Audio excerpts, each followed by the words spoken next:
The truth has no need for your allegiance.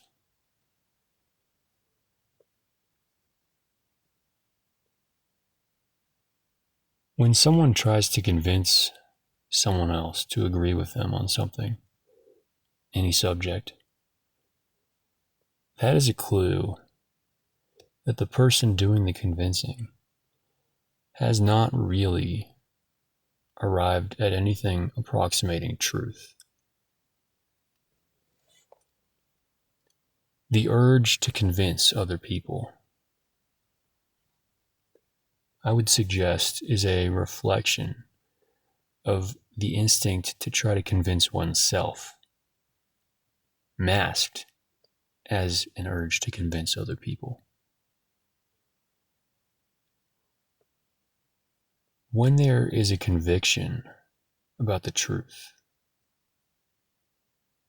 and when the truth is obvious to a person, it becomes a conviction, which most people will probably live their whole lives without ever having experienced conviction about anything.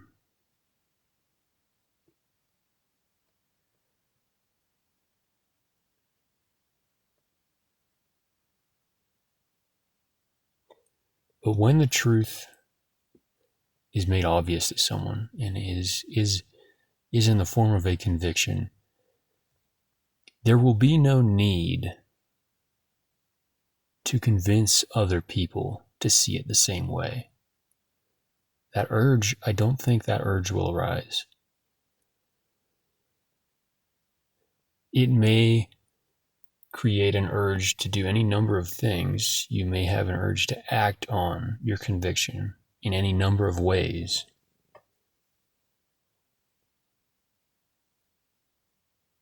It will not create the urge to convince. Sometimes I think maybe it will create the urge to try to say the truth.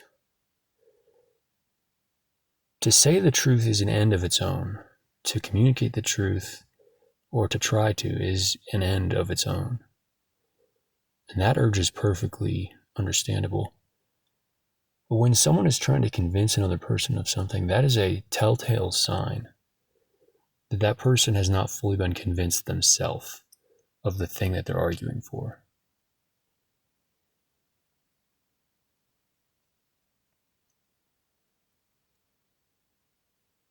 You see this obviously in politics, where people who believe in debate and democracy and discourse and all these things will go back and forth and try to use mental gymnastics and gotchas and debate tactics and things to get a one-up on somebody and maybe convince an onlooker to agree with them, because they think that having more people seeing it the way that you see it makes your position stronger. And in a relative sense, in a false sense, it can. In a relative sense, your position can be made stronger by more people believing in it if you are dealing in a field of untruth.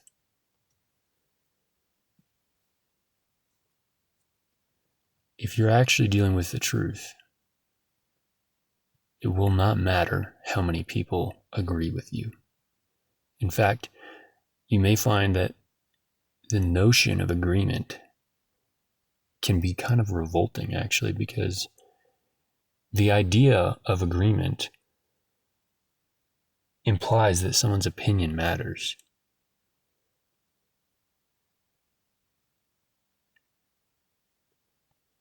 The truth doesn't care about your opinion.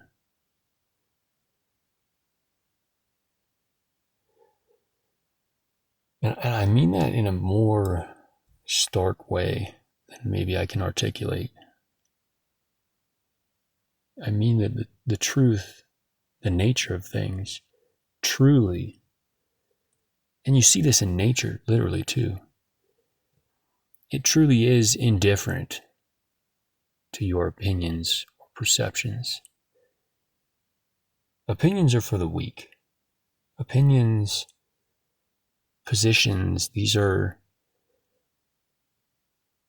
stand-ins in the absence of conviction. And mostly they serve as ornaments with which people decorate their ego. I'm a socialist, I'm a capitalist, I'm an anarchist, I'm a Democrat, I'm a conservative. These are all, I mean, what does that even mean? No one considers what they're actually saying when they say those words. Like, first of all, you're not any of those things. You're a human being, I think. These are simply words that you're using to decorate your persona in hopes, on a surface level, that other people will see you in a way that you want them to see you, but on a more fundamental level, in hopes that you will see yourself in the way that you want to see yourself. Because ultimately, you're probably dissatisfied with the way you see yourself, because you probably have sold your soul and degraded yourself in any number of ways, and your price was so low that you have really everything to be ashamed of in the way that you've lived your life. And so instead you build this ego to try to feel better about yourself, to try to feel more like you're coming from a position of strength when you're not.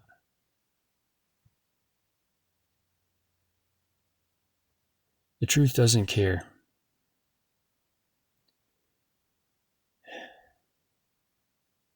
For me, I find if someone asks me about something that I have something like a conviction on, I would say I will answer their questions sometimes. But it really doesn't go further than that. Anytime I find myself attempting to convince someone or to sound persuasive, that should be a signal that I'm getting into territory that is outside of conviction. And frankly, if it's not a conviction, why talk about it at all? Like, opinions really, an opinion, it really is for the unserious person. They're like kids decorating themselves with necklaces and bracelets and little arts and craft hats and costumes. Like, that's what it is. That's what you're doing when you say, I have this opinion or I have this stance. I'm taking a stand for this cause. I stand with so and so. First of all, you're not standing with anyone. You're sitting on a couch looking at your phone. You haven't done anything. You don't stand with anyone. You will die without ever having stood for anything.